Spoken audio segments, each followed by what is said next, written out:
ನಮಸ್ಕಾರ. IPL ಹವಾ ವಿಶೇಷ ಕಾರ್ಯಕ್ರಮಕ್ಕೆ ಸ್ವಾಗತ. ನಾನು ಹೇಮಕುಮಾರ್. ನಿನ್ನೆ ನಡೆದಿರುವಂತಹ ಹೈ ವೋಲ್ಟೇಜ್ ಕದನದಲ್ಲಿ GT ಗೆದ್ದು ಬೀಗಿರುವಂಥದ್ದು. ಯಾಕಂದರೆ ಇಷ್ಟು ದಿನಗಳ ಕಾಲ ಅಂದರೆ ಈ ಆವೃತ್ತಿಯಿಂದ GT ಎಲ್ಲೋ ಒಂದು ಕಡೆ ಆ ಟೀಮ್ಗೆ ಮೈನಸ್ ಆಗುತ್ತೆ, ಸ್ಟ್ರಾಂಗ್ ಇಲ್ಲ ಅಂಥೇಳಿ ನಾವೆಲ್ಲರೂ ಕೂಡ ಮಾತನಾಡ್ಕೊಳ್ತಾ ಇದ್ದೀವಿ. ಬಟ್ ಅದಕ್ಕೆ ನಿನ್ನೆ GT ಕಡೆಯಿಂದ ಉತ್ತರ ಸಿಕ್ತು. ಅಂದರೆ ಶುಭ್ಮನ್ ಗಿಲ್ ಅವರ ಸ್ಟ್ರೈಕ್ ರೇಟ್ ಬಗ್ಗೆ ಕೂಡ ನಾವು ಮಾತನಾಡಿದ್ದೀವಿ. ಅಂದರೆ ಸ್ಟ್ರೈಕ್ ರೇಟ್ ಬರ್ತಾ ಇಲ್ಲ ಅಂಥೇಳಿ. ಸೊ ಅದನ್ನು ಪ್ರೂವ್ ಮಾಡಿದರು. ಇದು ಒಂದು ಕಡೆ. ಆದರೆ ಇವತ್ತು ಆಟಕ್ಕುಂಟು ಲೆಕ್ಕಕ್ಕಿಲ್ಲ ಅನ್ನೋ ರೀತಿ ಪಂದ್ಯ ಇದೆ ಮುಂಬೈಗೆ. ಬಟ್ KKRಗೆ ಬೇಕೇ ಬೇಕು. ಯಾಕಂದರೆ KKR ಇವತ್ತು ಒಂದು ವೇಳೆ ಅವರಿಗೆ ಗೆಲುವು ಆಯಿತು ಅಂತಂದರೆ ಟಾಪಲ್ಲಿ ಇರ್ತಾರೆ. ಸೊ ಹಾಗಾಗಿ ಈ ಒಂದು ಪಂದ್ಯ ಗೆದ್ದುಬಿಡೋಣ ಅನ್ನೋ ಲೆಕ್ಕಾಚಾರದಲ್ಲಿ KKR ಇರ್ತಾರೆ. ಸೊ KKR ಯಾವ ರೀತಿಯಾಗಿ ವಿನ್ ಆಗ್ಬೋದು ಇವತ್ತು, ಒಂದು ವೇಳೆ ಗೆಲ್ತಾರ ಅಥವಾ ಮುಂಬೈಯಲ್ಲಿ ಏನಾದರೂ ಇವತ್ತು ಬದಲಾವಣೆಯನ್ನು ತರ್ತಾರಾ?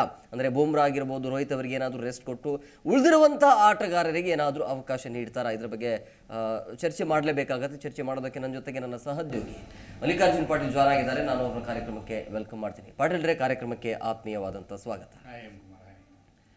ಎಸ್ ಪಾಟೀಲ್ರೇ, ನಾವು ಹೇಳ್ತಾ ಇದ್ವಿ GT ಅಷ್ಟೊಂದು ಸ್ಟ್ರಾಂಗ್ ಇಲ್ಲ.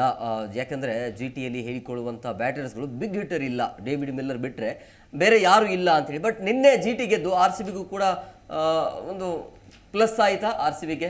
ನಿಜ, ನಿನ್ನೆ GT ಗೆದ್ದಿದ್ದಕ್ಕೆ ಎಷ್ಟು ಖುಷಿ ಇದೆಯೋ ಗುಜರಾತ್ನವ್ರಿಗೆ, ಅಷ್ಟೇ ಖುಷಿ ನಮ್ಮ RCB ಅಭಿಮಾನಿಗಳಿಗೂ ಇದೆ. ನಾವು ನಿನ್ನೆ ಕೂಡ ಅಂತ ಇದ್ವಿ, RCBಗೆ ಏನಾದರೂ ಪ್ಲೇ ಆಫ್ ಜೀವಂತವಾಗಿ ಇರಬೇಕು ಅಂತಂದರೆ ಇವತ್ತು CSK ಸೋಲೇಬೇಕು ಅನ್ನುವಂಥ ಪರಿಸ್ಥಿತಿ ಇತ್ತು. ಬಟ್ ಅದೇ ರೀತಿಯಾಗಿ ಆಯಿತು. ನಿನ್ನೆ ನಾವು ಡಿಸ್ಕಷನ್ ಮಾಡುವಾಗಲೂ ಅನ್ಕೋತಾ ಇದ್ವಿ, ಇಂತಹ ಕ್ರಿಟಿಕಲ್ ಕಂಡೀಷನ್ನಲ್ಲಿ CSK ಕೈ ಬಿಡಲ್ಲ, ಅವ್ರು ತುಂಬ ಚೆನ್ನಾಗಿ ಸ್ಟ್ರಾಟಜಿಗಳನ್ನು ಮಾಡ್ತಾರೆ. ಧೋನಿ ಅಂತಹ ಒಬ್ಬ ಆಟಗಾರ ಇರುವಾಗ ಖಂಡಿತವಾಗ್ಲೂ ಇವತ್ತಿನ ಪಂದ್ಯ ಗೆಲ್ಬಹುದು ಅನ್ನುವಂಥ ನಿರೀಕ್ಷೆ ನಮಗೂ ಇತ್ತು. ಬಟ್ ಅದನ್ನೆಲ್ಲ ಹುಷಿ ಮಾಡಿದರು. ನೀವೇ ನಿನ್ನೆ ಆರಂಭದಲ್ಲೇ ಹೇಳಿದ್ರಿ ಗಿಲ್ ಅವರ ಸ್ಟ್ರೈಕ್ ರೇಟ್ ಬಗ್ಗೆ ಮಾತನಾಡ್ತಾ ಇದ್ರು ಅಂತ. ನೋಡಿ, ಯಾರ ಸ್ಟ್ರೈಕ್ ರೇಟ್ ಬಗ್ಗೆ ಮಾತನಾಡಿದಾಗ ಅದಕ್ಕೆ ಉತ್ತರವನ್ನು ಬ್ಯಾಟ್ ಮೂಲಕವನ್ನೇ ಕೊಡಬೇಕು ಅನ್ನೋದಕ್ಕೆ ಇದು ಒಂದು ಉದಾಹರಣೆ. ನಮಗೆ ವಿರಾಟ್ ಕೊಹ್ಲಿನೂ ಕೂಡ ಕೊಟ್ಟರು, ಈಗ ಶುಭ್ಮನ್ ಗಿಲ್ಲು ಕೂಡ ಕೊಟ್ಟರು. ಒಂದು ಲೆಕ್ಕಾಚಾರದಲ್ಲಿ ವಿಶ್ವಕಪ್ಗೆ ಆಯ್ಕೆ ಮಾಡದೇ ಇದ್ದದಕ್ಕೂ ಕೂಡ ಒಂದು ಉತ್ತರನೂ ಕೊಟ್ಟರು. ನನ್ನ ಬ್ಯಾಟ್ನಿಂದ ನನ್ನ ಸ್ಟ್ರೈಕ್ ರೇಟು ಚೆನ್ನಾಗಿದೆ, ನಾನೀಗ ಫಾರ್ಮಲ್ಲೇ ಇದ್ದೀನಿ. ನಿನ್ನೆ ಸೆಲೆಬ್ರೇಷನ್ ಕೂಡ ಹೇಳ್ತು, ಅಷ್ಟೊಂದು ಚೆನ್ನಾಗಿತ್ತು ಮ್ಯಾಚು. ಸಾಯಿ ಸುದರ್ಶನ್ ಎಂಥ ಬ್ಯಾಟಿಂಗ್ ಈ ಒಂದು IPLನಲ್ಲಿ. ನಿಜ ಹೇಳ್ತೀನಿ, ನಾನು ಈ ಒಂದು IPL ಮೂಲಕವೇ ನೀವು ವಿಶ್ವಕಪ್ಗೆ ಆಯ್ಕೆ ಮಾಡಿದರೆ ಸಾಯಿ ಸುದರ್ಶನ್ ಆಗಿರ್ಬೋದು, ಶಶಾಂಕ್ ಆಗಿರ್ಬೋದು, ರಿಂಕು ಆಗಿರ್ಬೋದು, ಇವ್ರನ್ನೆಲ್ಲ ಆಯ್ಕೆಗೆ ಒಂದು ಸ್ವಲ್ಪ ಪರಿಗಣಿಸಬೇಕಾಗಿತ್ತು ನನ್ನ ಪ್ರಕಾರವಾಗಿ. ಬಟ್ ನೀವು ವಿಶ್ವಕಪ್ಗೆ ಒಂದು ತಂಡನ ಒಯ್ತಾ ಇದ್ದೀರಿ, ಒಂದು ಸ್ವಲ್ಪ ಅಸಮಾಧಾನಗಳು ಇದ್ದೇ ಇದೆ. ಯಾರೂ ಕೂಡ ಫಾರ್ಮಲ್ಲಿ ಇರೋದು ಮೈನಸ್ಸು. ಬಟ್ ಫಾರ್ಮಲ್ಲಿ ಇರೋ ಆಟಗಾರನ್ನೇ ನೀವು ತೆಗೆದುಕೊಂಡು ಹೋಗ್ತಾ ಇಲ್ಲ. ಅದು ನೆಕ್ಸ್ಟ್ ಅದನ್ನು ನೋಡೋಣ. ಬಟ್ ನಿನ್ನೆ ಒಂದು ಆಟದ ಬಗ್ಗೆ ಬರೋದಾದರೆ ಖಂಡಿತವಾಗ್ಲು ದಾಖಲೆಗಳ ಮೇಲೆ ದಾಖಲೆಗಳು. ಆ ಫ್ಲ್ಯಾಟ್ ಪಿಚ್ನಲ್ಲಿ ನಾನು ಅಂದ್ಕೊಂಡಿದ್ದೆ ಒಂದು 200 ಆಗಬಹುದು ಅಂತ ಹೇಳಿ. ಏನು ಆರಂಭದಿಂದನೂ ಹೊಡೆಯೋದಕ್ಕೆ ಸ್ಟಾರ್ಟ್ ಮಾಡಿದವರು ನಿಲ್ಲಿಸಲೇ ಇಲ್ಲ. ನಾನು ಅಂದ್ಕೊಂಡೆ ಓಕೆ 100 ವಿಕೆಟ್ ಹೋಗ್ಬೋದು, 150 ಹೋಗ್ಬೋದು. ಬಟ್ ಆ ಪಾರ್ಟ್ನರ್ಶಿಪ್ ಹೋಗ್ತಾನೆ ಹೋಯಿತು. 210 ಪಾರ್ಟ್ನರ್ಶಿಪ್, ಇದು ಬಿಗ್ ಸ್ಕೋರ್. ಇದು 2008ರಲ್ಲಿ ಆಗಿತ್ತು ಅನಿಸುತ್ತೆ. ಡಿಕಾಕ್ ಮತ್ತು KL ರಾಹುಲ್ ಬಗ್ಗೆ ಇದೇ ಒಂದು ಸ್ಕೋರ್ ಆಗಿತ್ತು. 210 ಪಾರ್ಟ್ನರ್ಶಿಪ್, ಅದೇ ಒಂದು ದಾಖಲೆ ಇತ್ತು. ಅದನ್ನು ಈಗ ಸರಿಗಟ್ಟಿದ್ದಾರೆ. ಆ ಒಂದು ಪಾರ್ಟ್ನರ್ಶಿಪ್ಪಿಂದನೇ ನಿನ್ನೆ ಗೆಲುವನ್ನು ಸಾಧಿಸೋದಕ್ಕೆ ಸ್ಟಾರ್ಟ್ ಆಯಿತು. ಆರಂಭದಲ್ಲಿ ಒಂದು ವಿಕೆಟ್ ಹೋದಾಗ ಅಲ್ಲಿ ಸಡನ್ಲಿ ಡೌನ್ ಆಗುತ್ತೆ ರನ್ ರೇಟ್. ಹೌದೌದು. ಸೊ ಹಾಗಾಗಿ ಅಲ್ಲಿ ಆರಂಭದಲ್ಲಿ ಯಾರಾದರೂ ಅಂದರೆ ಶುಭ್ಮನ್ ಗಿಲ್ ಅವರ ಕ್ಯಾಚ್ ಅನ್ನು ಬಿಟ್ರಲ್ಲ, ಅಲ್ಲಿ ಏನಾದರೂ ವಿಕೆಟ್ ಎತ್ತಿದ್ರು ಅಂತಂದ್ರೆ 170 180 ಅಷ್ಟೇ ಇರ್ತಾ ಇತ್ತು. ನಿನ್ನೆ CSKದು ಇಷ್ಟರ ಮಟ್ಟಿಗೆ ಕಳಫೆ ಫೀಲ್ಡಿಂಗ್ ಹೇಳ್ತೀನಿ. 2 ಲಾಂಗ್ ಆಫು ಮತ್ತು ಲಾಂಗ್ ಆನಲ್ಲಿ 2 ಕ್ಯಾಚ್ ಇತ್ತು. ಮತ್ತು 30 ಯಾರ್ಡ್ ಸರ್ಕಲಲ್ಲಿ ಒಂದು ಕ್ಯಾಚ್ಗಳನ್ನು ಮಿಸ್ ಮಾಡಿದರು. ಫೀಲ್ಡಿಂಗ್ ಅಂತೂ ವರ್ಸ್ಟ್ ಫೀಲ್ಡಿಂಗ್ ನಿನ್ನೆ. ಮತ್ತು ಬಾಲಿಂಗ್ನಲ್ಲಿ ಲೈನ್ ಆ್ಯಂಡ್ ಲೆಂತ್ ಇರಲಿಲ್ಲ, ಸ್ಲೋ ವೇರಿಯೇಷನ್ಸ್ಗಳು ಇರಲಿಲ್ಲ. ಒಂದೇ ಒಂದು ಕಟ್ಟರ್ ಬಾಲ್ ನೋಡಲಿಲ್ಲ ನಾನು ನಿನ್ನೆ. ಮಿಡ್ಲಲ್ಲಿ ಹಾಕಿ ಕಟ್ ಬಾಲ್ಗಳನ್ನು ಮಾಡಿ ಸ್ಲೋ ಯಾರ್ಕರ್ನ ಹೊಡಿತಾ ಇರೋದು, ಯಾವುದೂ ಒಂದೇ ಒಂದು ಬಾಲ್ಗಳನ್ನು ನೋಡಲಿಲ್ಲ. ನಿನ್ನೆ ನನಗನ್ಸಿದ ಮಟ್ಟಿಗೆ ಆ್ಯಸ್ ಅ ಕ್ಯಾಪ್ಟನ್ಸಿನೂ ಕೂಡ ಅಷ್ಟರ ಮಟ್ಟಿಗೆ ಇಂಪ್ರೆಸಿವ್ ಆಗಿ ಕಾಣಿಸ್ಲಿಲ್ಲ. ಕೆಲವೊಬ್ಬರು ಮಾತುಗಳನ್ನು ಹೇಳ್ತಾ ಇದ್ದಾರೆ, ಇಲ್ಲ ಪತಿರಾನ ಇಲ್ಲ, ಮುಸ್ತಿಫಿಜರ್ ಇಲ್ಲ, ಇವರೆಲ್ಲ ಇಲ್ದಿದ್ದಕ್ಕೆ ಈ ಥರ ಆಯಿತು, ಇಲ್ಲಾಂದರೆ CSK ಗೆಲ್ತಿದ್ವಿ ಅಂತ. ಇದೇ ಹಿಂದಿನ ಪಂದ್ಯದಲ್ಲಿ 167 ರನ್ ಹೊಡೆದ್ರೂ ಕೂಡ ಅದನ್ನು ಕಟ್ಟಿ ಹಾಕುವಂತ ಡಿಪೆಂಡ್ ಮಾಡಿಕೊಂಡ್ರು. ಬಟ್ ಈಗ ಇಲ್ಲಿ ಆಗಲಿಲ್ಲ ಅಂತಂದರೆ ಅಲ್ಲಿ ಸಾಯಿ ಸುದರ್ಶನ್ ಮತ್ತು ಶುಭ್ಮನ್ ಗಿಲ್ ಅತ್ಯುತ್ತಮ ಆಟನೇ ಕಾರಣ ಅಂತ ಹೇಳ್ಬೋದು. ಆ ಒಂದು ಬಿಗ್ ಸ್ಕೋರ್ ಬರೋದಕ್ಕೆ ಓಪನಿಂಗ್ ಸ್ಲಾಟ್ನಲ್ಲಿ ನೀವು ಕೂಡ ಸಾಕಷ್ಟು ಸರಿ ಹೇಳಿದ್ದೀರ, ಓಪನಿಂಗ್ ಸ್ಲಾಟ್ನಲ್ಲಿ ಒಂದು ಬಿಗ್ ಸ್ಕೋರ್ ಬಂತು ಅಂತಂದರೆ ಆ ತಂಡ ಗೆಲುವಿಗೆ 90% ಕೊಡುಗೆ ಕೊಡುತ್ತೆ ಅಂತ ಹೇಳಿ.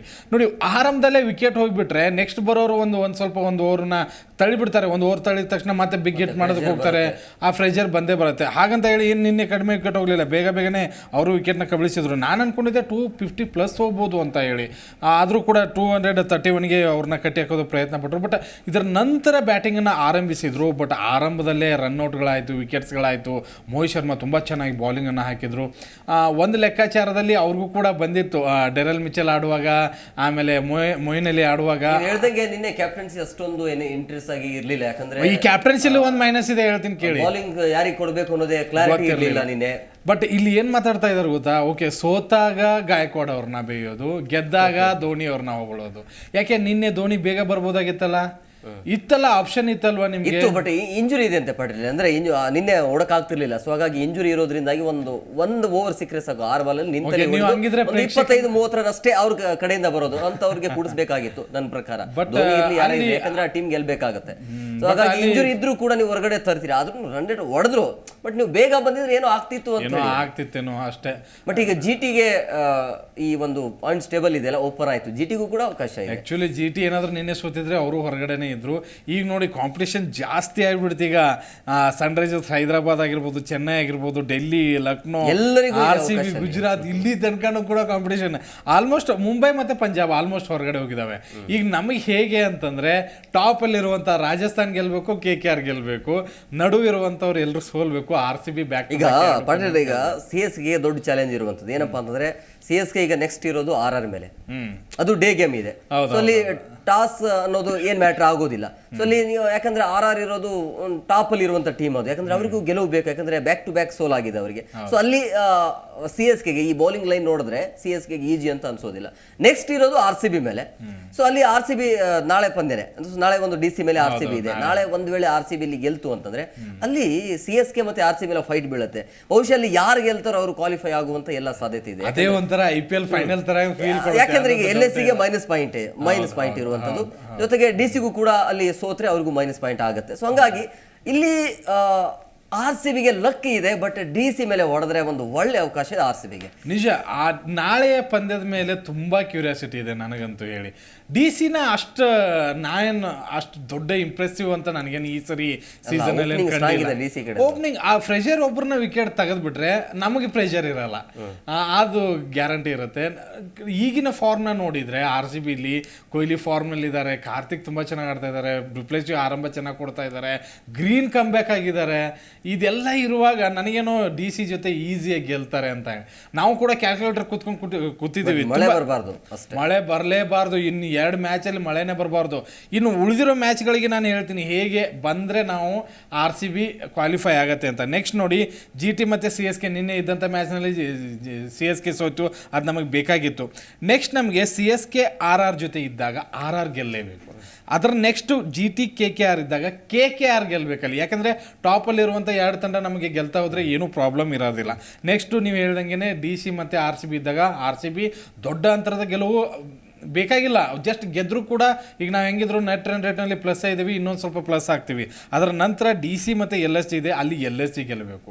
ಯಾಕೆಂದರೆ DC ಮತ್ತೆ 14 ಪಾಯಿಂಟ್ ಆದರೆ ಅಲ್ಲಿ ಪ್ಲಸ್ ರನ್ ರೇಟ್ ಆದರೆ ನಮಗೆ ಮೈನಸ್ ಆಗುತ್ತದು, ಅಲ್ಲಿ LSG ಗೆಲ್ಲಬೇಕು. ಮುಂಬೈ ಮತ್ತು LSG ನೆಕ್ಸ್ಟ್ ಮ್ಯಾಚ್ ಇರೋದ್ರಿಂದ ಅಲ್ಲಿ ಮುಂಬೈ ಗೆಲ್ಲಬೇಕು, ಯಾಕಂದರೆ ಟೂರ್ನಮೆಂಟಿಂದ ಔಟ್ ಇದೆ, ಅವ್ರು ಗೆದ್ರು ಸೋತರು ಅಷ್ಟೇ. ಕೊನೆಯ ಪಂದ್ಯದಲ್ಲಿ RCB ಮತ್ತು CSK ಇಲ್ಲಿ ಅಲ್ಲೇ ಡಿಸೈಡ್ ಆಗುತ್ತೆ ಅಂತ ಅನಿಸ್ತಾ ಇದೆ ನನಗೆ. ಅದೇ ಒಂಥರ ಫೈನಲ್ ಡಿಸೈಡ್ ಆಗುತ್ತೆ, ಅಲ್ಲಿ ಯಾರು ಗೆಲ್ತಾರೆ ನೀವು ಕ್ವಾಲಿಫೈ ಆಗ್ತೀವಿ. ಹೌದೌದು. ಒಂದು ನೋಡಿ, ಈಗ RCB ಯಾರೂ ಲೆಕ್ಕಕ್ಕೆ ತೊಗೊಂಡಿರಲಿಲ್ಲ ಕಂಟಿನ್ಯೂ 6 ಸೋತ್ ಮೇಲೆ ಈ ಲೆಕ್ಕಕ್ಕೆ ಬರ್ತಾರೆ ಅಂತ ನಾನು ಕೂಡ ಊಹೆನೂ ಮಾಡ್ಕೊಂಡಿರ್ಲಿಲ್ಲ. ಬಟ್ ಆ ಒಂದು ನಿನ್ನೆ ಅನ್ಕೋತಾ ಇದ್ದೀವಪ್ಪ, ಗಿಲ್ ಹೊಡಿತಾ ಇರುವಾಗ ಮತ್ತೆ ಸಾಯಿ ಸುದರ್ಶನ್ ಹೊಡಿತಾ ಇರುವಾಗ ನಮ್ಗೊಂಥರ ಕೊಹ್ಲಿ ಮತ್ತೆ ABD ಹೊಡೆದಂಗೆ ಆಗ್ತಾ ಇತ್ತು. ನನಗೆ ಆ ಫೀಲೇ ಬರ್ತಾ ಇತ್ತು, ಹೊಡಿಲಿ ಇನ್ನೂ ಒಂದು 250 ಹೋಗ್ಲಿ ಅಂತ ಎಲ್ಲ RCB ಅಭಿಮಾನಿಗಳು ಅನ್ಕೋತಾ ಇರೋದೇ ಅದೇ. ಮತ್ತೆ ಏನು ಗೊತ್ತಾ, ಯಾಕೋ ಎಲ್ಲೋ ಲಕ್ ಫ್ಯಾಕ್ಟರ್. ನಾನು ಪ್ರತಿ ಸರಿ ಹೇಳ್ತೀನಿ, ವುಮೆನ್ಸ್ ಲೀಗ್ ಏನು ವುಮೆನ್ಸ್ ಪ್ರೀಮಿಯರ್ ಲೀಗ್ ಆ 1 ರನ್ನಿಂದ ಗೆದ್ದ ಮೇಲೆ ಸೋತ್ ಮೇಲೆ ಎಲ್ಲರೂ ಕಮ್ ಬ್ಯಾಕ್ ಆದ್ವಿ. ನಾವು ಅಲ್ಲೂ ಕೂಡ ಇವರು ಸೆಮಿಫೈನಲ್ ಹೋಗಲ್ಲ ಅಂತಾನೆ ಅನ್ಕೊಂಡಿದ್ವಿ. ಬಟ್ ಅದಾದ ನಂತರ ಹೋದ್ರು, ಸೆಮಿಫೈನಲಲ್ಲೂ ಗೆದ್ರು, ಫೈನಲಲ್ಲೂ ಗೆದ್ರು. ಇದು ಲಕ್ ಫ್ಯಾಕ್ಟರ್ನ ಇಟ್ಕೊಂಡು ನಾವು ಸೆಮಿಫೈನಲ್ಗೂ ಹೋಗಿ ಇನ್ನೊಂದು ಫೈನಲ್ ಆಡಿ ಅಲ್ಲಿ ಗೆದ್ದು ಆ ಕಪ್ನ ಗೆಲ್ಲಬಹುದು ಅನ್ನುವಂಥ ಒಂದು ಲೆಕ್ಕಾಚಾರ. ಇದನ್ನು ಹೇಳಿದ್ರೆ ಕೆಲವೊಬ್ರಿಗೆ ಆಶ್ಚರ್ಯ, ಏನು ಗೆಲ್ತಾರೆ ಹಾಗೆ ಹೀಗೆ ಅನ್ಬೋದು. ಬಟ್ ನಿಮಗೆ ಕ್ರಿಕೆಟ್ನಲ್ಲಿ ಯಾವಾಗ ಏನಾಗುತ್ತೆ ಅನ್ನೋದು ಹೇಳೋಕ್ಕಾಗಲ್ಲ. ಈಗ ನಿನ್ನೆ CSK ಸೋಲ್ತಾರೆ ಅಂತ ಯಾರು ಅನ್ಕೊಂಡಿದ್ರು ಅಂತ ಪ್ರೆಷರ್ ಟೈಮ್ನಲ್ಲಿ, ಅಂತ ಒಳ್ಳೆ ಬ್ಯಾಟಿಂಗ್ ಲೈನಪ್. ನಿನ್ನೆ ಆ ಬ್ಯಾಟಿಂಗ್ ಲೈನಪ್ ನಾನು ನೋಡಿದ್ರೆ ಖಂಡಿತವಾಗ್ಲೂ ಪ್ರೆಷರ್ ಜಾಸ್ತಿ ಅವರಿಗೆ. ಆರ್ ಮೇಲೆ ಗೆಲ್ಬೇಕು, RCB ಮೇಲೆ ಗೆಲ್ಬೇಕು. ಆರ್ ಮೇಲೆ ಸೋಲ್ತು ಅಂದ್ರೆ ಸಿಕ್ಕಾಪಟ್ಟೆ ಪ್ರೆಷರ್ ಇರುತ್ತೆ, RCB ಮೇಲೆ ಬಂದು ಸರೆಂಡರ್ ಆಗ್ಬಿಡ್ತಾರೆ. ಮತ್ತೆ ಇನ್ನೊಂದೇನು ಮತ್ತೆ ಯಾರು ಫಾರ್ಮ್ ಅಲ್ಲಿ ಇಲ್ಲ, ಮತ್ತೆ ಇಬ್ರು ಬೌಲರ್ಗಳು ಮಿಸ್ ಔಟ್ ಇದ್ದಾರೆ.